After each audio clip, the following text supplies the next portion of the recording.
Au nom du Père et du Fils et du Saint-Esprit. Amen. Souffle, souffle de Dieu, nous t'accueillons. Viens purifier nos cœurs. Souffle, souffle de Dieu, nous t'accueillons. Viens purifier nos cœurs. Rends-nous souple devant toi,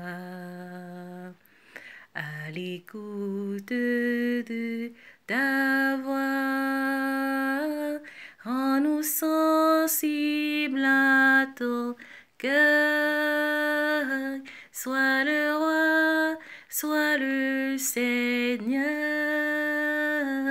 Ô souffle, souffle de Dieu, nous t'accueillons. Viens purifier nos cœurs. Oui, viens Esprit Saint, viens purifier nos cœurs. Viens nous illuminer, viens nous montrer le visage de Dieu, son visage qui est amour. Esprit Saint, viens nous donner la parole de Dieu, afin que nous puissions l'accueillir et la laisser porter du fruit en nous.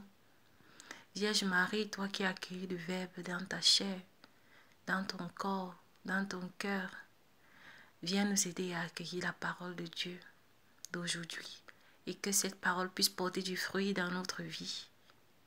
Marie, Reine de la paix, priez pour nous. Chers frères, chers frères et sœurs, aujourd'hui nous allons méditer sur la parole d'Éphésiens chapitre 4, le verset 3b.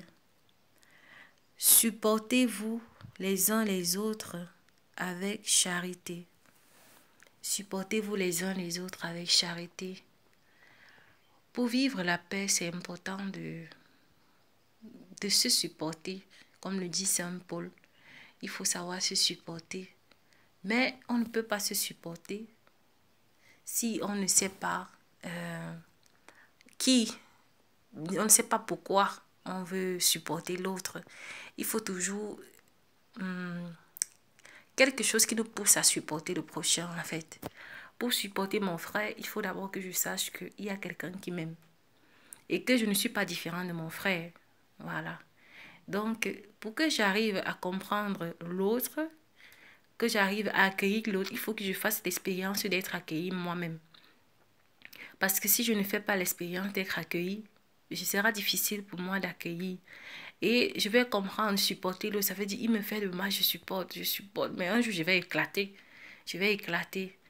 Et moi, je pense que dans ce sens, dans cette parole, le sens de supporter, c'est pas supporter, tu me fais, je supporte, jusqu'à ce que je ne supporte plus, non. Je pense que c'est autre chose que Saint Paul voulait nous dire. Il voulait nous dire que la même chose que Jésus a dit, soyez miséricordieux. Je sais que ce n'est pas facile, mais je pense que si on commence à faire l'expérience de Jésus, qui me regarde, qui me pardonne à chaque fois que je fais une erreur, qui m'accepte tel que je suis, je pense que je vais commencer à accepter l'autre. Parce que moi, j'ai fait les bêtises. Et mon prochain que je ne supporte pas fait aussi les bêtises. Et peut-être pour mieux le supporter dans ce sens, ce serait bien que à chaque fois que je prie, que je regarde Jésus et que je dis Jésus, comment tu me regardes et comment tu me regardes cette personne-là. Si on veut vraiment être chrétien, non? Comment tu me regardes, comment tu regardes mon frère que je n'arrive, qui m'a fait ça, qui m'a blessé, qui m'a trompé, comment tu regardes?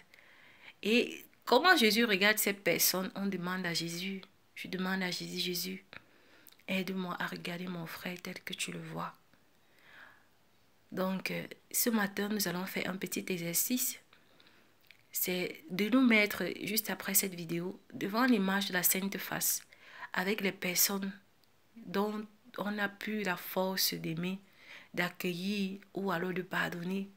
Nous allons nous placer devant Jésus et dire à Jésus tout le mal qu'on a senti dans notre cœur vis-à-vis de cette personne, tout le mal qu'on a senti quand cette personne nous a offensés. Et ensuite, nous allons demander à ce regard de Jésus, Jésus, comment tu regardes cette personne? Et essayez d'écouter avec aussi avec la parole de l'évangile à l'appui. Jésus dit, je suis venu sauver et non pas pour perdre. Jésus est la miséricorde en personne. Il ne pourra jamais condamner notre prochain. Il ne pourra jamais lui dire non, il faut maintenant qu'il y ait un enfer. Ou alors qu'il ne l'aime plus. Parce que Jésus l'aime toujours. Alors après, quand on va regarder Jésus et quand on va écouter, on va lui dire, Jésus, je t'offre toute mon incapacité à aimer. Je t'offre toute la colère que j'ai là. Parce que si la colère là sort, je sens que je vais brûler quelqu'un. Ça c'est exagéré, non. Mais il arrive qu'on arrive à ce point-là. Alors Jésus, je t'offre toute cette colère. Viens guérir mon cœur. Guéris mon cœur. Afin que je n'accuse plus mon frère. Parce que si je sens toute cette colère-là, ça veut dire que moi aussi j'ai besoin d'être guéri. J'ai besoin d'être libéré par Jésus. Alors Jésus, libère-moi de la colère, du manque de pardon, pour que je puisse aimer mon frère profondément. Bénis-le. Bénis-le. Parce qu'un autre aspect qui nous permet de supporter notre prochain, c'est l'espérance. Espérer qu'il peut changer. Espérer qu'il peut être meilleur. Et même s'il ne change pas, notre travail, c'est de faire de notre cœur non un lieu de colère, de haine, de vengeance et de fermeture, mais un lieu où l'Esprit Saint règne, où il règne avec son amour. Donc demandons à la Vierge Marie de nous accompagner dans ce chemin ce matin et que nous puissions expérimenter la libération de la colère, de la vengeance, de la haine, et qu'on soit libéré de tous les obstacles qui nous empêchent d'accueillir profondément notre prochain et de le supporter comme Saint Paul nous le dit, afin d'avoir nous-mêmes d'abord la paix et de donner la paix à l'autre. Je vous salue Marie, pleine de grâce. Le Seigneur est avec vous. Vous êtes bénie entre toutes les femmes, et Jésus, le fruit de vos entrailles, est béni.